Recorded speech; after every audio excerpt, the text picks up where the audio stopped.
Hi there, welcome to my website. Glad you'll spend some time with me here a little bit. Look at this week's column I just posted about the Ku Klux Klan in Louisiana. Very timely because of what's happened in Charlottesville, the great tragedy up there, all the controversy over the president's reluctance to jump right in condemning the Ku Klux Klan. The fact that in my home state of Louisiana, there's a history of the Ku Klux Klan. There was a study by the Justice Department some years back that said that some of the greatest concentrations of Klan activities back in the 50s, 60s, and 70s was in the area where I practice law, Natchez, Mississippi, Jackson, Mississippi, and over in my home of Faraday, Louisiana, Concordia Parish, Louisiana. And they had pinpointed 20 or 30 murders that took place in that part of the country. And this went way back, and that was before David Duke headed up the National Ku Klux Klan, who is a Louisiana product, a former state representative, ran for governor in my home state of Louisiana back in the 1990s and received a majority of the white vote down here. So there are some disturbing trends involving the Klan still being active in this country and in our state today.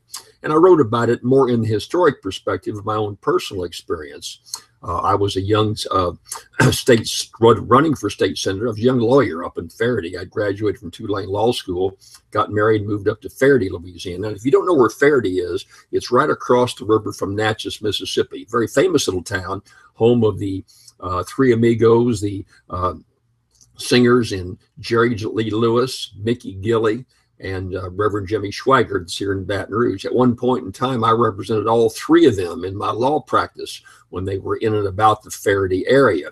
Also, Howard K. Smith, the famous newscaster, General Claire Chennault, fighting Tiger fame in World War II. My daughter Campbell, who was on national television on the Today Show and White House correspondent. So a lot of prominent people coming out of Faraday, and that was also a hotbed of Klan activity when I moved there. It was the tail end of a lot of violence that took place. And I started practicing law, decided to run for the state Senate. Well, one of my opponents in that race had ties to the Klan up in an area called Winsboro, Louisiana, Franklin Parish. Don't think he personally was a member, but he had the Klan supporting him, and there were remnants of the Klan up there, and it was pretty common knowledge. And I went ahead and ran for state senator, and he had all this group against him. I remember one particular day I'd worked with a volunteer to put up signs, and so they wouldn't be torn down, we put them way up high on telephone poles, going up and down the road for a number of miles, probably put up 100 signs, and took a big ladder, put the ladder up, and got 10 feet high in the air so nobody could pull them down. Well, as I drove home that evening, I was so proud to see all these signs, Jim Brown for state senator, just after telephone pole and tree, fence post, all high in the air. Well, the next morning I had to go back up to this same location, passing this same route for a breakfast speech that I had set to make. So I got home about 9 o'clock, signs were all lined up. When I drove up at 7 o'clock the next morning, every single sign had been torn down. And someone had to get up with ladders. My suspicions were there were folks tied to the local telephone company that had these special climbing spikes that you could climb up the poles. And they must have worked most of the night taking all these signs down. And I had a big billboard splattered and ripped apart. Personal threats that I didn't take seriously, probably should have taken more seriously at the time, but I didn't do so.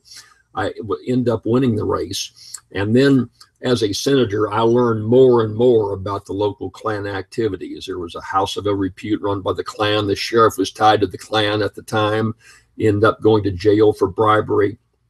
And then the whole thing kind of went by the wayside.